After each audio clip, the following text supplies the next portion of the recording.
Greetings and welcome back to room 303 in our chats with Emily, as we are calling our readings through the poetry of Emily Dickinson. We turn now in the Johnson edition to poem 350. They leave us with the infinite. Now, in the infinite that is being spoken of here, it isn't completely clear. Many read this as another Sam Boyle's poem. And in the process of reading it, there's going to be the they, which is maybe a reference to society at large, and the inability that Emily will recognize for being with Sam Boyles. Again, to go back to the previous poem, 349, which we just finished, that negation that she is speaking of possibly has to do here with her relationship with Sam Boyles. Maybe, again, it's always hard to read too much into these poems, but I think it's possibility. Our assumptions are that you've been following our stuff at learnstrong.net, down that left-hand side, Chats with Emily, our playlist. I'm hopeful that you've worked through our set of introductory comments where we comment on Sam Boyles, and as well the preceding 349 poems. As I said, we just finished with 349, I Had the Glory That Will Do. Now, this is another poem, possibly about love. I think it's possibly about poetry as well, and the writing of poetry.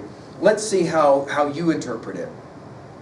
They leave us with the infinite, but he is not a man. His fingers are the size of fists, his fists the size of men.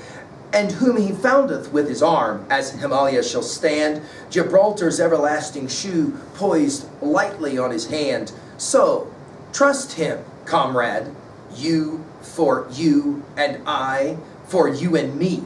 Eternity is ample and quick enough, if true. Now, for those of you that are hearing some resonance or echo from that you for you and I for you and me, obviously it's the line from Paradise Lost, she for him, or he for her, and for God and him only. That idea, I think, is buried here as well. And this is one of the probable reasons why people think maybe this is about someone that she was interested in, maybe even Sam Boyles. Notice it's the they, which is to say, unclear antecedent, they who, maybe society at large, leave us with the infinite. In other words, the only way that Emily recognizes that she and Sam will ever be able to be together is in the infinite of heaven, and in an afterlife of some kind. Now, again, some will argue that she's talking about her collection of poetic attempts, and in that regards, it will have to wait until long into the future before anybody actually appreciates the power of her poetry. Notice what she says, though, about the infinite, that it's a he, but not a man. Notice fingers size of fists. We're going to get to hands in a second. And fists the size of men. In other words, you can't fight the infinite power. And whom he foundeth with his arm as Himalaya, taking us back to poem 252 and a number of other poems that mention Himalaya the size shall stand, and Gibraltar's everlasting shoe. Now, it is interesting the way Emily will use Gibraltar. She will usually associate it with warmth, with the South.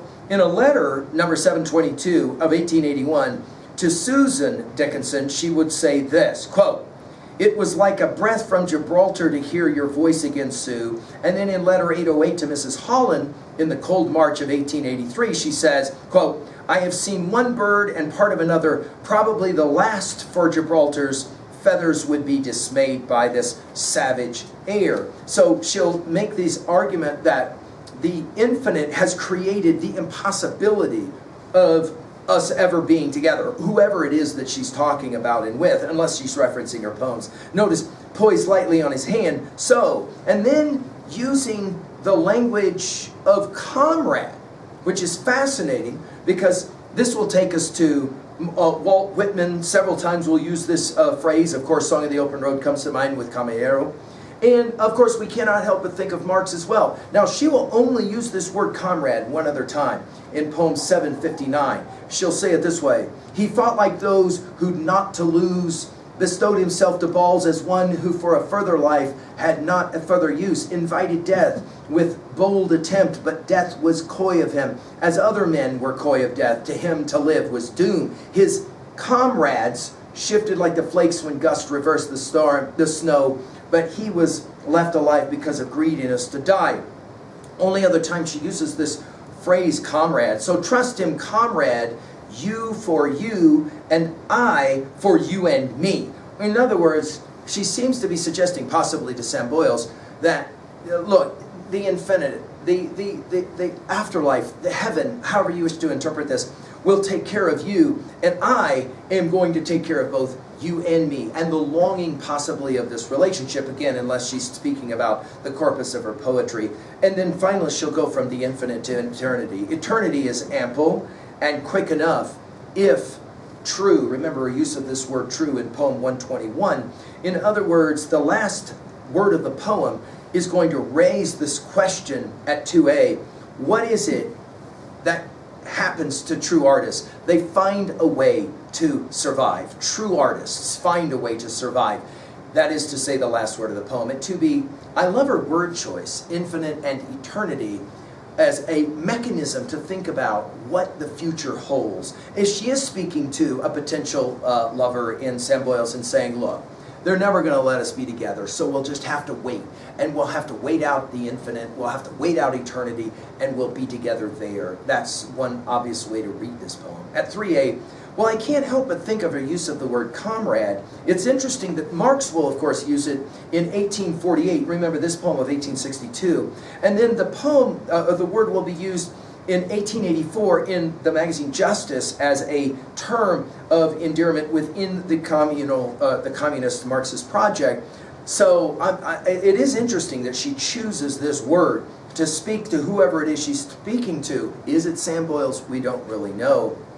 And again, of course, at 3a, we mentioned it in poem 759 with comrades. Finally, at 3b, to own a poem like this, who is your comrade who helps you to survive and will therefore suggest that you can make it through any kind of pain or suffering? Thank you.